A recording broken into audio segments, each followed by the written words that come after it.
você lançou 2 livros. Sim. 2 livros, 2 obras. O pessoal fala que você tem que plantar uma árvore. Já viu esse ditado? Uhum. Plantar uma árvore, escrever um livro e ter um filho. Aham. Já tá bom. Então, mas eu quero viver mais, né? Sim, não tô querendo te matar, não. Tô falando que você já plantou uma árvore? Não. Então segura a árvore. Segura a árvore Segura a árvore até os 90 anos, Exatamente. Você escreveu 2 livros. Um chama Deus Falou na Língua dos Homens. Isso. E esse contexto, esse título é muito bom, aliás. Eu lembro quando eu vi ele, quando você lançou. Porque Deus não fala português. Deus não fala Deus português. falou português. Isso. Que nós pudéssemos entender, né? E eu queria que você falasse um pouquinho desse pra gente. Depois a gente vai falar acerca do grego diário aí. Pois é, o Deus falou na língua dos homens, quem cunhou, quem me ajudou no título foi o Bibo, né? Ele tem umas sacadas boas. Eu ia colocar um título mais chatinho. Falei, não, vamos tentar esse daqui. E foi um título que realmente fala da essência do livro, que é contar essa história da palavra de Deus. Como que Deus revelou, dentro de que contexto Deus se fez, vamos dizer assim, conhecido às pessoas, como as pessoas transmitiram e como esse conjunto de livros que é a Bíblia Sagrada chegou a nós hoje. Então, é uma grande introdução à Bíblia. Eu tentei buscar o que havia de mais atual na bibliografia produzida em termos acadêmicos nos Estados Unidos, no Reino Unido, na Europa.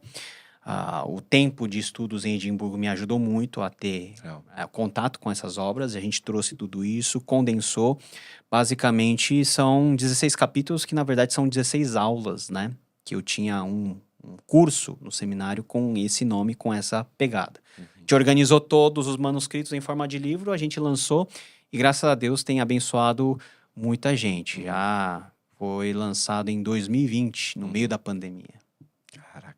Bem no meio do furacão. Pois é. E a ideia de Deus, então, falou na língua dos homens.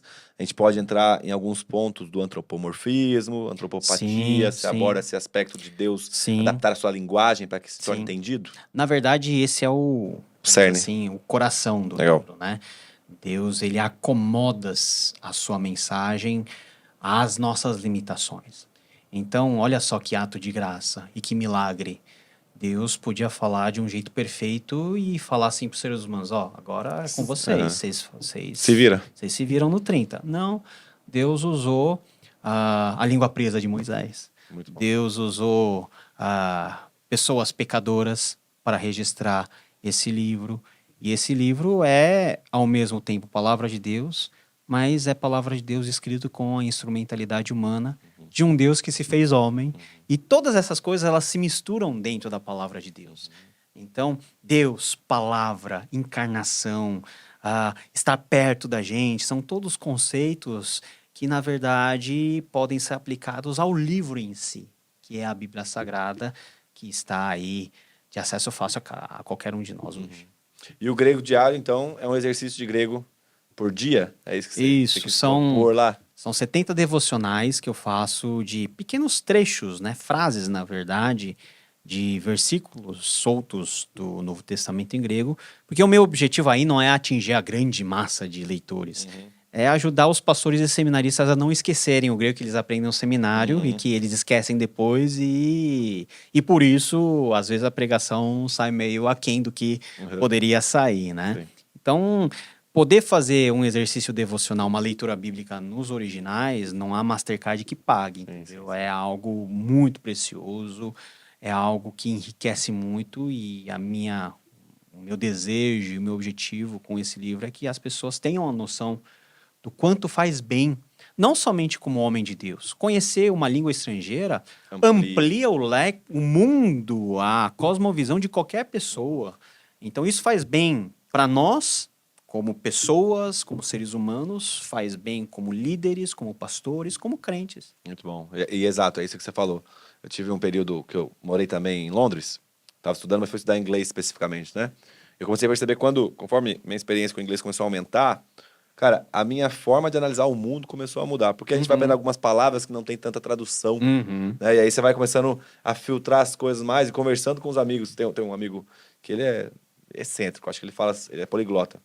E aí uma das línguas bem difíceis que ele fala até também e aí a gente conversando, eu falei, cara, mas por que você fez isso?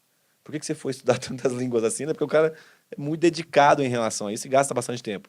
Ele falou, cara, ampliou a minha forma de enxergar o mundo. Com certeza. Eu consigo explicar o mundo com palavras que não estão limitadas ao português. Com certeza. Falei, cara, é isso. É isso. Ainda mais o grego, que na época e também hoje em dia, mas não é o mesmo grego, né? Acho que até poderia falar um pouco disso. O grego da época nos dá uma visão acerca do tempo em que ele estava sendo falado na boca, escrito. Não somente isso, mas de todo o mundo grego, que é o Sim. grande mundo, o grande império que Alexandre o Grande conquistou. Ele virtualmente conquistou toda a Europa, toda a Ásia Menor, chegando nas fronteiras da Índia. Então, poucos impérios, com exceção do Império Mongol, por exemplo, o Império Vitoriano, né, nos séculos anteriores com a Inglaterra, poucos impérios conseguiram ultrapassar essa dimensão territorial e essa influência cultural. Então, quando nós falamos de língua, nós estamos falando de cultura.